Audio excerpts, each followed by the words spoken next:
8వ అధ్యాయం 1వ వచనం నుండి 22వ వచనం వరకు. దేవుడు నోవాహును అతనితో కూడా ఓడలోనున్న సమస్త జంతువులను సమస్త పశువులను జ్ఞాపకము చేసుకొనెను. దేవుడు భూమి మీద వాయువు విసరునట్లు చేయుట వలన నీళ్లు తగ్గిపోయెను. అగాధ జలముల ఊటలను ఆకాశపు తూములను మూయబడెను. ఆకాశము నుండి కురియుచున్న ప్రచండ వర్షము నిలిచిపోయెను. అప్పుడు నీళ్లు భూమి మీద నుండి క్రమక్రమంగా తీసిపోవుచుండెను. 150 దినములైన తరువాత నీళ్లు తగ్గిపోగా 7వ నెల 17వ దినమున ఓడ ఆరారాతు కొండ మీద నిలిచెను. నీళ్లు 10వ నెల వరకు క్రమముగా తగ్గుచూ వచ్చెను. 10వ నెల మొదటి దినమున కొండల శిఖరములు కనబడెను.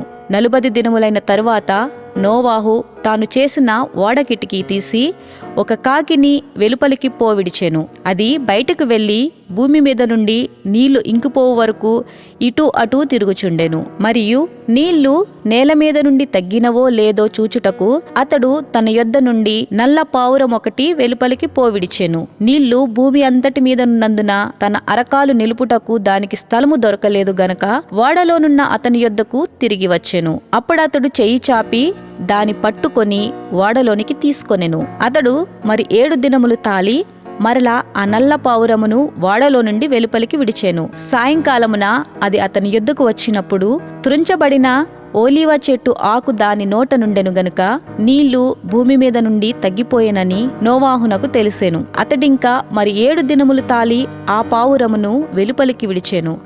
ఆ తరువాత అది అతని యొద్దకు తిరిగి రాలేదు. మరియు 601వ సంవత్సరము మొదటి నెల తొలి దినమున నీళ్లు భూమి మీద నుండి ఇంకిపోయెను. నోవాహు ఓడకప్పు తీసి చూసినప్పుడు నేల ఆరియుండెను. 2వ నెల 27వ దినమున భూమి ఎండి ఉండెను.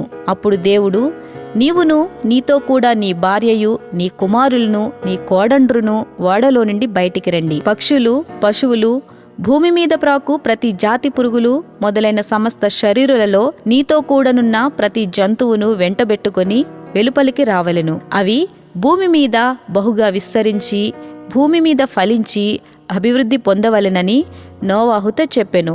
కాబట్టి నోవాహును అతనితో కూడా అతని కుమారులను అతని భార్యయు అతని కోడండ్రులను బయటికి వచ్చిరి. ప్రతి జంతువును ప్రాకు ప్రతి పురుగును ప్రతి పిట్టయు భూమి మీద సంచరించినవన్నీయు వాటి వాటి జాతుల చొప్పున ఆ వాడలో నుండి బయటికి వచ్చెను.